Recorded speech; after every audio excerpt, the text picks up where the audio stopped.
Olá pessoal, tudo bem? A aula de hoje ainda é sobre Darwin. No entanto, hoje será sobre as explicações de Darwin em relação à seleção natural. Nas aulas anteriores, que vocês assistiram os vídeos, fizeram pesquisas, vocês puderam notar um pouquinho que Darwin foi alguém que viajou pelo mundo, né? Visitou vários países e estudou a fauna, a flora de todos esses locais, né? E quando ele voltou de viagem, ele trouxe consigo muitas anotações, exemplares de animais, vegetais e fósseis que vieram, né, a colaborar para que ele pudesse desenvolver toda a sua teoria, né? Só que é, nessa viagem que Darwin fez e quando ele voltou com esses vários dados, esses vários exemplares, né, surgiram dentro de si muitas perguntas que precisavam de respostas. E com base com tudo que ele já havia formulado, né, em relação da hipótese de que as espécies se modificavam ao longo do tempo, que elas não eram fixas, assim como as pessoas acreditavam antigamente, né? Ele precisava de fato tentar explicar tudo isso. Porém, ele não conseguia, né? Por quê? Porque faltavam alguns entendimentos que hoje nós sabemos o porquê. Mas naquela época era muito difícil, né? Mas ele tinha vários indícios porque ele foi um bom observador, né? Ele anotava tudo que ele via e ele tem uma boa memória em relação a essas modificações que ele pôde ver nos indivíduos em cada local que ele viajou pelo mundo inteiro, não é isso?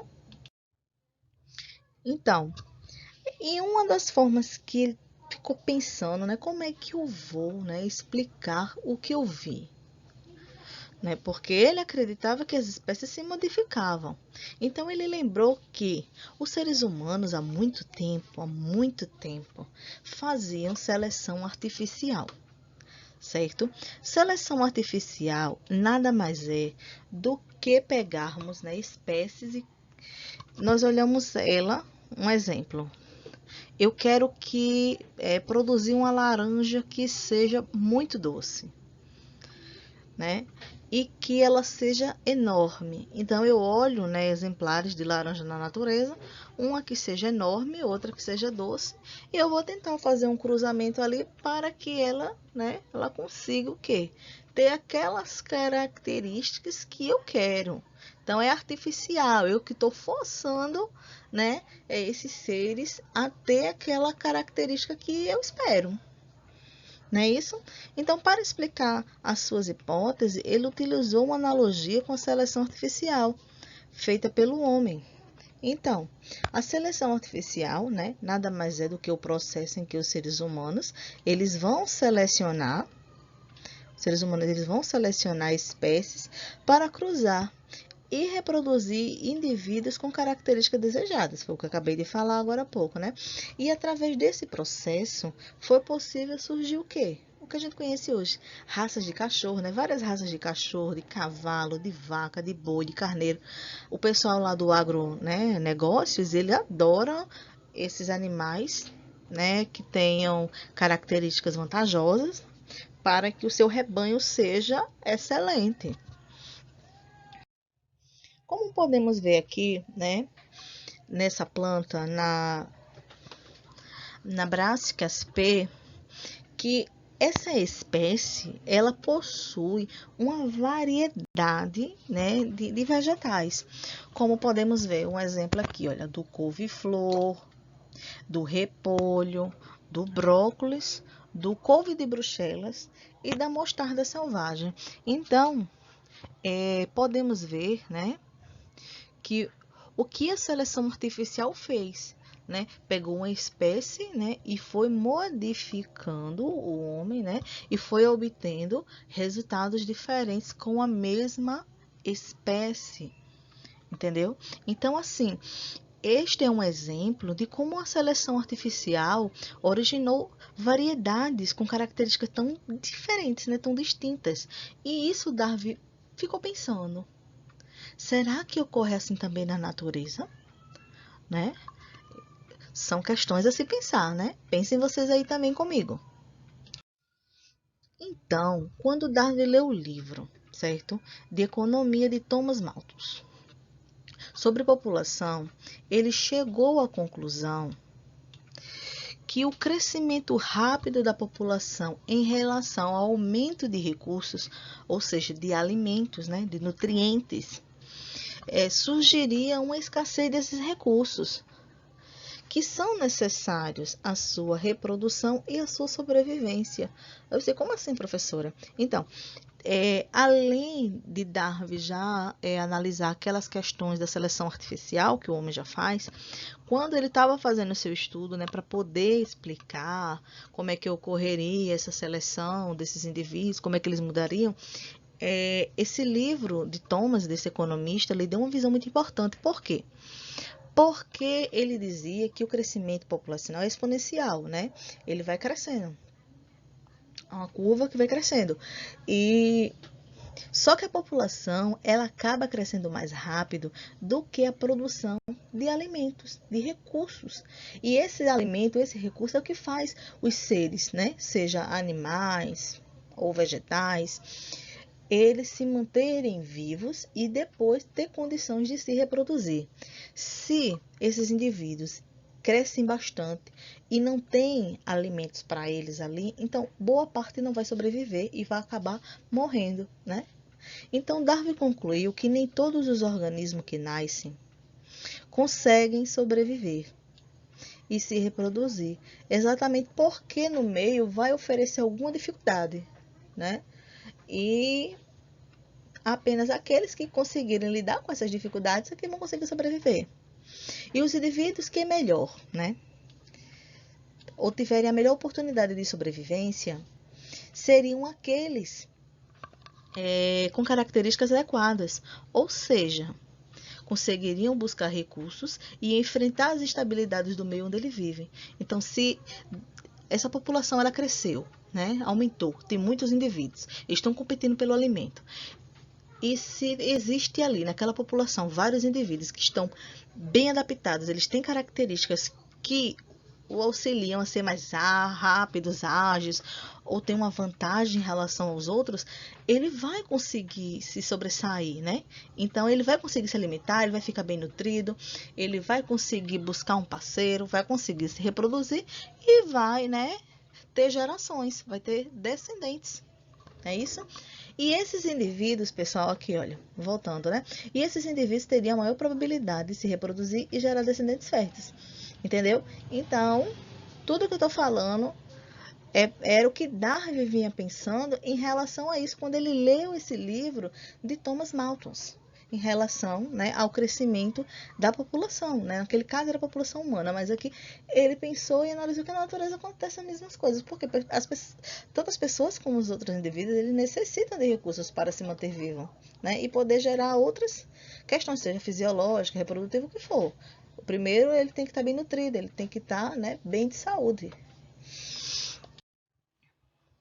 Daí, né, Darwin ele começou a pensar e se organizar em relação à seleção natural. E para Darwin, a seleção natural era a preservação, né, a preservação de variáveis favoráveis, né? De variações favoráveis, ou seja, de mudanças favoráveis. E também a eliminação dessas variações desfavoráveis. Pessoal, quando eu falo de variação, é a mesma coisa que mudanças. Então, para Darwin, a seleção natural, certo? Ela iria manter aquelas características ou aquelas variáveis favoráveis, ou seja, que era que aqueles indivíduos eles conseguiam se adaptar bem, eles conseguiam se desenvolver bem naquele ambiente. E aquelas que eram desfavoráveis, a própria seleção natural ela iria eliminar, certo? E para ele, a seleção natural ela ocorreria, né, lentamente ao longo das gerações e de maneira constante, ou seja, ela não parava, né? Mesmo que as gerações fossem surgindo, essa seleção ela iria ocorrendo, só que lentamente, mas constante, ou seja, ela nunca deixou de acontecer, ela estaria ali presente, né? E as espécies, elas podem se modificar e se tornar adaptadas ao meio onde elas vivem, certo? Então ele pensava que as variações e a seleção natural, eles dariam, né, origem às características, certo? Que auxiliariam a estes indivíduos a sobreviver e se reproduzir em determinado local. Então ele pensava que essas mudanças, certo? Que iria existir nesses indivíduos, juntamente com a seleção natural, iria dar a esses indivíduos, certo? Essas mudanças, que nada mais é que essas características são as variações, né? E essas variações, ela iria, certo, auxiliar esse indivíduo a ter, né, um estilo de vida melhor, ele conseguiria se sobreviver dentro daquela comunidade, daquela população, dentro daquele ambiente onde ele estava ali, e iria se reproduzir e gerar descendentes certas. Um exemplo disso que ele falou foi do urso polar. Então, ele acreditava na seguinte hipótese, né, para explicar um pouco a seleção natural, que lá no polo, né, lá nos polos árticos, antárticos, nesses locais frios, aqueles urso polar que tivesse mais pelo, né, pelo e gordura, né, tivesse bem adaptado, ele sofreria menos ao frio do que aquele animal, né, aquele urso que teria pouca pelagem e pouca gordura corporal. Então ele entendia aqui que as características que favoreciam aquele indivíduo, ele tá mais adaptado àquela situação, ele ter se desenvolvido melhor, aconteceria que ele sobreviveria àquela situação. E o outro que tinha menos, né, vantagem em relação, que era o mais magrinho, que não conseguia se desenvolver, que tinha pouca pelagem, ele ia acabar morrendo, né? E de uma forma, a seleção natural da própria natureza iria selecionar quem era aquele que conseguia se sobressair melhor do que aquele que não conseguiria se sobressair naquela situação. Outro exemplo também muito interessante da seleção natural, né, como a seleção natural ela promove as mudanças em população, é o seguinte.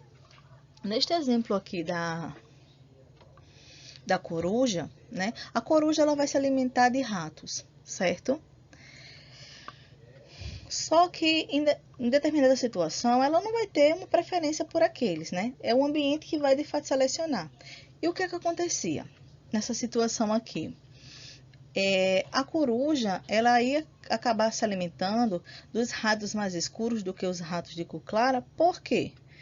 Porque em determinada situação ou momento, certo? Houve uma variação na cor da pelagem, né, desses ratos e que acabou ficando duas variáveis, aqueles ratos que nasciam com coloração escura e aqueles ratos que nasciam com a coloração clara, né?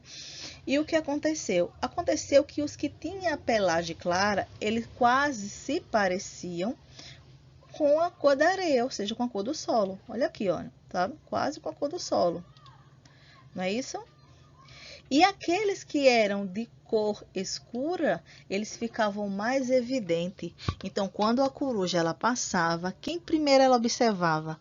Os ratos que eram de cor escura, né? Então, ela acabava se alimentando, mas de ratos de cor escura. Isso fez o quê? Que a população de ratos de cor escura diminuísse e a população de ratos com cores claras aumentasse. Então ficou uma população muito grande de ratos com cor clara, que eles ficaram cruzando e aumentando essa população, e acabou que a seleção aí, né, no momento que ela divergiu, ela acabou favorecendo, entre aspas, né, em relação aos de cores claras, porque eles conseguiam se camuflar agora em relação ao seu predador, que seria a coruja, né? E aqueles, infelizmente, os de cores escuras, eles seriam mais fácil de ser predados, né? Porque eles ficavam evidentes lá no solo. Então, aí, o que houve com essa população? Já falei, a população de cor escura, né? Ela acabou diminuindo, né? Até desaparecer. E a seleção, ela agiu na situação de quê? Que quando houve um momento, né? Que ela acabou selecionando o indivíduo, foi em relação que em algum momento ali, né, surgiu os ratos de cores claras e ratos de cores escuras. E como aquela característica, aquela mudança favoreceu aos de cores claras, acabou que houve, né, uma extinção neste ambiente, nesta população, dos indivíduos de cores escuras, tá certo? Então a seleção natural ela agiu desta forma neste grupo. Pessoal, Reforçando, na seleção natural, as características que apresentam variabilidade dentro de uma população, elas podem, né, apresentar diferentes taxas de sucessos reprodutivos frente às condições ambientais, né? Ou seja, um indivíduo que apresenta uma característica que aumenta suas chances de busca de recursos ou chances de ter vários parceiros, essa característica ela vai ser positiva, né? Então, essa característica ela vai ser transmitida para a geração futura. Foi o que aconteceu lá com o ratinho, não é isso? Então, dentro de uma população vai existir o quê? Variabilidade de quê, né? De taxas. Essas taxas elas vão ser diferentes, né? De sucessos reprodutivo frente às condições ambientais. E aqueles que se apresentarem, né, com chances, maiores chances, eles vão sobreviver. E esses que sobrevivem são aqueles que vão passar essa geração à frente, né? Infelizmente, os ratos escuros, eles não sobreviveram. Então, eles não puderam gerar mais descendentes férteis naquela situação. Já os ratos de cores claras, sim. Aí agora teria que haver uma modificação, né? Das corujas, agora tem que se adaptar a outra situação para poder, né, de fato, agora conseguir capturar aqueles ratos que tinham a melhor camuflagem no solo, que seriam de cores claras. Então, segundo Darwin, né, os organismos mais bem adaptados ao meio têm maiores chances de sobreviver do que os menos adaptados, deixando um número maior de descendentes. Isso confirma muito bem o que vimos lá na frente em relação aos ratinhos, não foi isso? Ou seja, a adaptação nada mais é do que a característica que facilita a sobrevivência desses indivíduos no meio. Muito bem. Nós vimos lá que por o ratinho branco, lá o claro, né, ele ter aquela coloração, eles conseguiram, né, se desenvolver melhor, se adaptar melhor àquela situação e saírem vivos daquela, né, daquele sistema lá, né, daquele exemplo que montamos lá para vocês verem, né? E essas adaptações, elas são resultados de variações entre o indivíduo, né, e do processo da seleção natural. Nós vimos que existiu a modificação, né? Que houve uma variação naquela população das cores, dos ratos de cores claras e os ratos de cores escuras. E a própria seleção natural, ou seja, a própria natureza acabou selecionando qual era a população que ficaria ali. Qual foi a população? Foi a população de ratos de cores claras, porque aqueles de cores escuras, a própria natureza, né, os indivíduos, eles não eram, né, as corujas, ela não tinha gosto alimentar pelos ratos, né? Então, o que conseguiu se adaptar, criar uma característica que lhe o protegesse e que mantesse sua taxa de população alta, acabou sobrevivendo e gerando descendentes. Entenderam?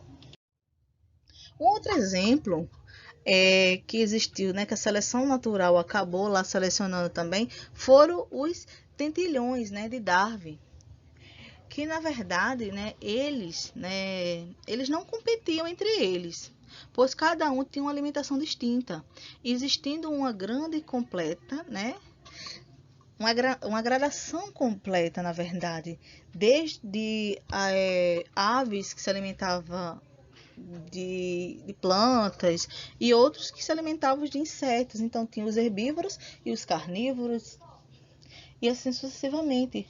E a seleção natural, de fato, a que selecionou neles foi os bicos, né? Que cada um, de acordo com sua nutrição, o bico deles foi se desenvolvendo de uma forma diferente, tá certo? Então, pessoal, para fechar aqui a aula, Darwin, né, com todos esses seus levantamentos, com todas as suas ideias, teorias, né, ele acabava, né, esbarrando em uma coisa. Por quê? Porque ele não conseguia, naquela época, explicar como, certo, a seleção natural, ela selecionava os indivíduos. Porque a maioria dos cientistas daquela época, eles acreditavam naquela ideia do fixismo, né? Aquela ideia fixista, que as espécies, os indivíduos, eles não se modificavam durante o tempo, eles ficavam daquela mesma forma, tá?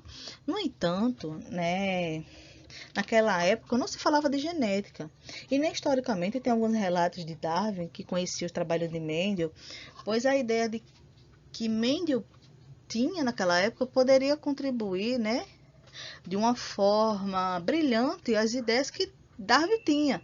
Talvez as suas hipóteses elas teriam outras, né, outras visões, Porém, não há nada histórico que comprove que ele possa ter visto esses trabalhos de Mendel, né? Talvez ele não tenha nem visto, por isso que possa ser que as ideias dele ficou um pouco inconclusivas naquela época, né?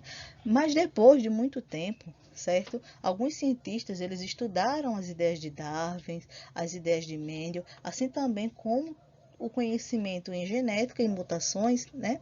E fizeram o quê? Né?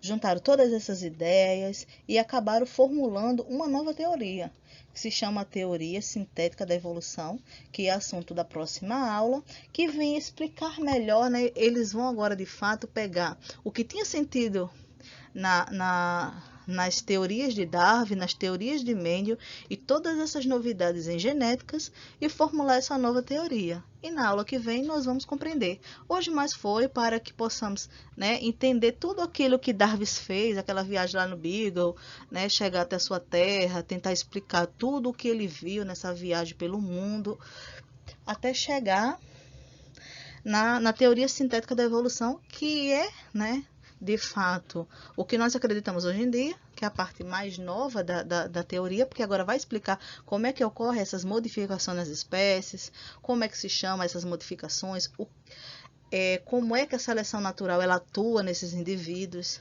certo? Então, a aula de hoje fica por aqui. Eu espero que vocês tenham gostado. Tudo de bom para vocês. Qualquer dúvida, me procure. Um beijão para vocês e até mais.